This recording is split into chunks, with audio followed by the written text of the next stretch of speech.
अस्सलामुअलैकुम। आप देख रहे हैं मैथ्स एंड एनटीएस ट्रिक्स और मैं हूं शेर ज़मीन यूसुफजई। आज जो मैंने पेपर अपलोड किया है वो पीएसटी टेस्ट का है 2019 का। तो उसमें पहला क्वेश्चन है a numbers which is divisible by only two numbers are even, odd, prime or composite. एक ऐसा number a number which is divisible by only two numbers are even or. अब हम इसकी एक्सप्लेनेशन करते हैं।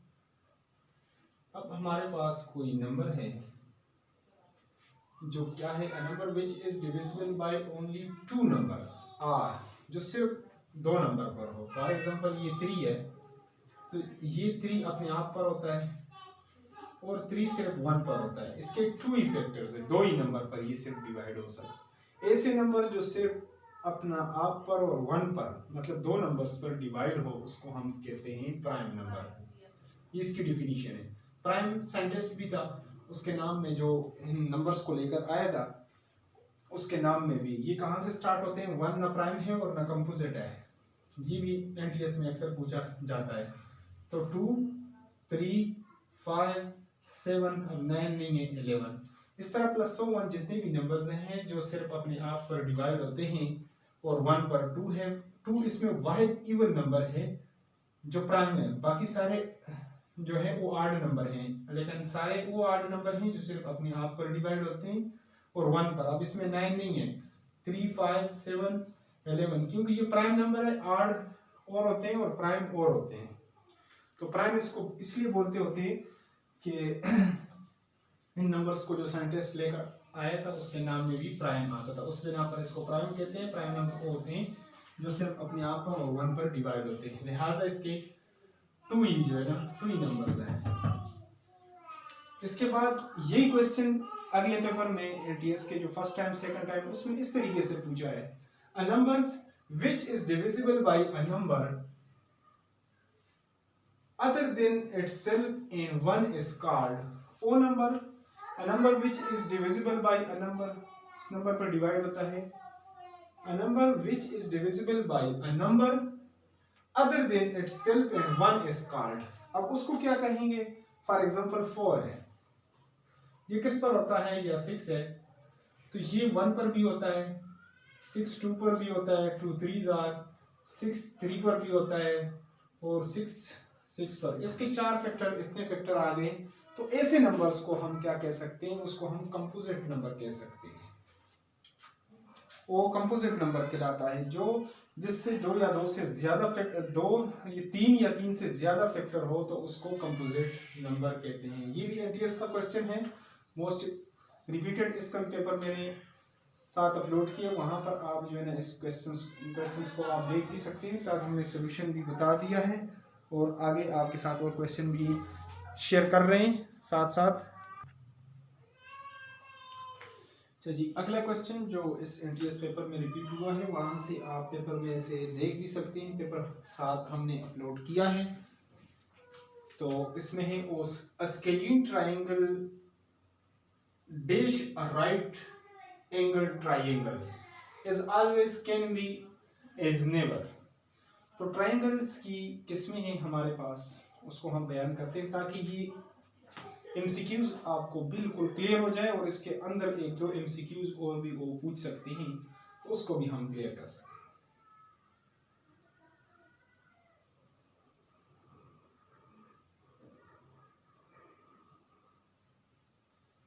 अगर ये 3 सेंटीमीटर हो, ये भी 3 सेंटीमीटर हो, ये भी 3 सेंटीमीटर, इसको कहते हैं इक्विलेटरल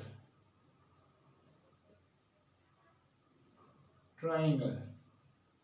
यानी ये types of triangle by side है। अब इसके साथ हम एक और ट्राइंगल जो है ना बनाते हैं, इसकी ये दो साइडें इक्वल है, इसको कहते हैं आइसोसेलेस ट्राइंगल। आइसोसेलेस आइसोसेलेस सेलेस ट्राइंगल। और इसी के साथ आगे एक और ट्राइंगल है,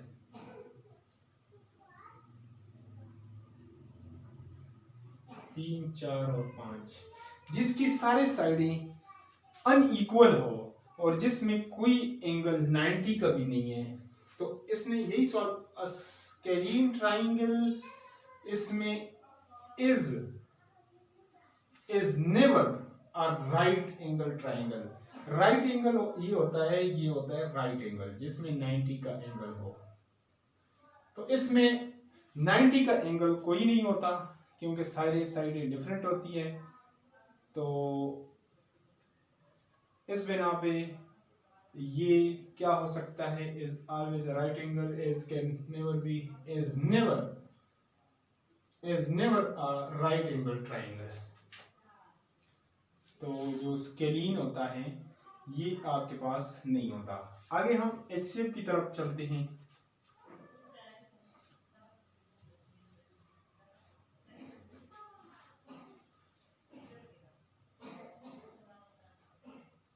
अच्छा जी, आगे हम अगले क्वेश्चंस की तरफ चलते हैं।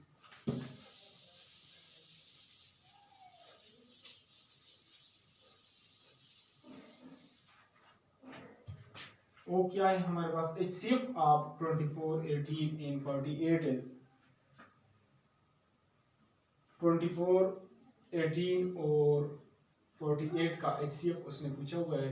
तो इसमें से आप कोई से दो नंबर को आप इस तरह रख सकते हैं, 18 और 24 को बेशक रख ले, 18 1 जार 18, तो यहाँ पर आपके पास 6 रह जाएगा। ये नंबर आप अंदर ले लें, 6 3 जार 18, 6 जो रह जाए इसको अगले नंबर के साथ कर लें, 6 7 जार 42 थे और 6 8 जार 48। तो यहाँ पर आप देख सकते हैं ये आपके पास करेक्ट आंसर है, ये इसका HCF है। अब हम अपनी वीडियो को कंटिन्यू करते हैं साथ साथ।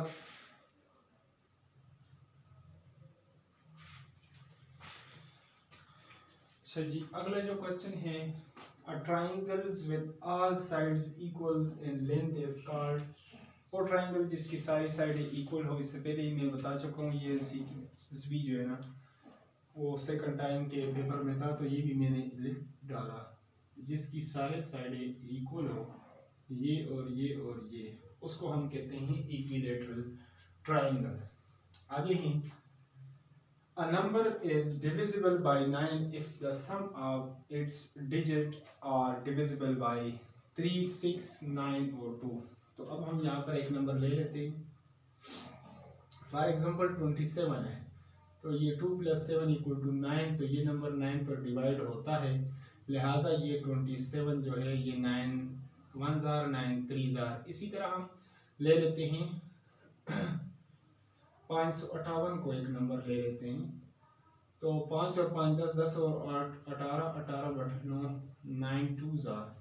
तो इससे ये चेकिंग, इस तरह बहुत सारे नंबर आप चेक कर सकते हैं। वो नंबर्स जो 9 पर अगर उसको सम प्लस किया जाए, अगर वो 9 पर डिवाइड होता है तो वो दिया हुआ नंबर बेशक वो कितना ही बड़ा हो वो 9 पर डिवाइड होगा।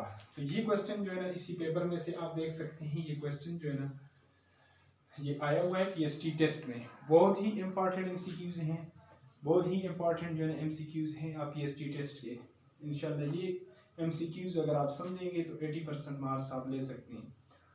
आगे जो है हमारा question, if the sum of measures of two angles is 180 then the angles are called। बहुत ही इंपॉर्टेंट और दिलचस्प MCQs है। if the sums of the measures of two angles is 180, अगर किसी दो जावियों की मिकदार वो 180 हैं, देन एंगल्स आर कॉल्ड, ऐसे एंगल्स को हम कम्प्लीमेंट्री कहेंगे, सप्लीमेंट्री कहेंगे, या एडजेसेंट या नन हम कहेंगे। तो ये MCQs भी कम्प्लीमेंट्री, सप्लीमेंट्री और एडजेसेंट का MCQs लाजमी होता है PST और CT टेस्ट में भी। तो इसको हम ट्रिक्स के साथ समझते हैं। अब हमारे पास अगर है, हमारे पास अगर कोई एग्जांपल हम ले लें जो है ना, अब हमारे पास एक हम ले लेते हैं एग्जांपल, फॉर एग्जांपल ये 90 से बड़ा 127 डिग्री का, और यहाँ पर इसके साथ एक और एग्जांपल ले लें 53 डिग्री का, यानी 90 से फॉर एग्जांपल ये 53 डिग्री है। तो अब ये दोनों एंगल्स को हम क्या कह सकते हैं, दोनों को हम प्लस करेंगे। 127 डिग्री जो है और 53, 53, 10, 1।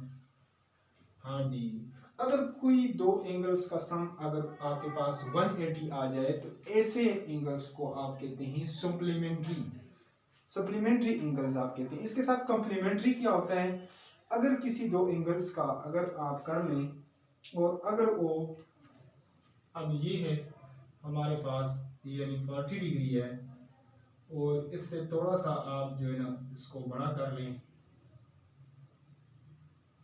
और ये 50 डिग्री आप ले लें, तो 50, 40 प्लस 50 इक्वल टू 90। तो ऐसे एंगल्स को हम कहते हैं कॉम्प्लीमेंट्री, एक दूसरे के कॉम्प्लीमेंट्री एंगल्स है। ये दोनों सप्लीमेंट्री एंगल्स है और ये कॉम्प्लीमेंट्री। आगे हम एडजेसेंट और इसके साथ एक दो एंगल्स हैं, दो तीन एंगल ऐसे हैं, उसको भी हम एक्सप्लेन करेंगे जो बार बार पीएसटी या सीटी टेस्ट में जो रिपीट होते हैं। आगे हम इसको कंटिन्यू करते हैं।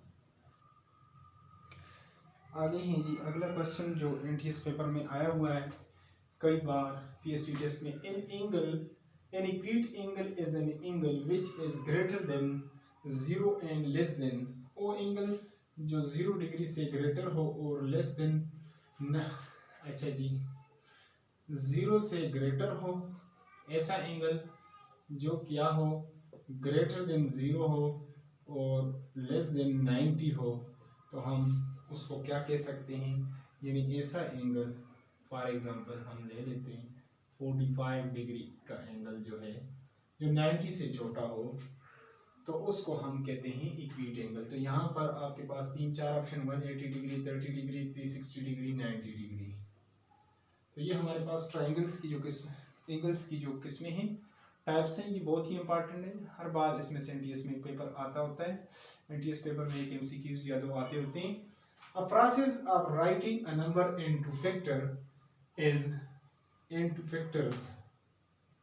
is called, इसको हम क्या कह सकते हैं, HCF कह सकते हैं, LCM कह सकते हैं। LCM HCF पर तो अलग से मैंने डिटेल वीडियो बनाई है कि ये कहाँ पर एप्लीकेबल है और इससे बनता क्या है। सुपरलेटिव डिग्री, हाईएस्ट भी, ये भी जो है सुपरलेटिव डिग्री है, एल भी सुपरलेटिव डिग्री है, सिंप्लीफिकेशन है, फैक्टराइजेशन है। तो अब हम कोई सा नंबर ले लेते हैं, फॉर एग्जांपल 12 ले लेते हैं, तो 6 2s are 12, ऐसा भी हो सकता है 12 4 3s are 12, और इस तरह भी हम लिख सकते हैं इसको 2 multiply by 2 multiply by 3। अब हमने इसके फैक्टर्स लिख लिए, फैक्टर्स में या ऐसे 12 को लिख दिया 2 6s are और 2 3s are 3 1s are। तो फैक्टर में इसको डिवाइड करना जो कहलाता है वही प्रोसेस, ऐसे प्रोसेस को हम फैक्टराइजेशन कहते हैं। और अगर वो सिर्फ प्राइम फैक्टर हो यानी 2, अब ये फैक्टराइजेशन है, ये भी फैक्टराइजेशन है, लेकिन ये नॉर्मल फैक्टराइजेशन नहीं है, ये क्या है, ये प्राइम फैक्टराइजेशन है। इतने जितने भी टर्म्स हैं, जितने भी फैक्टर्स हैं, वो हमारे पास प्राइम आ रहा है।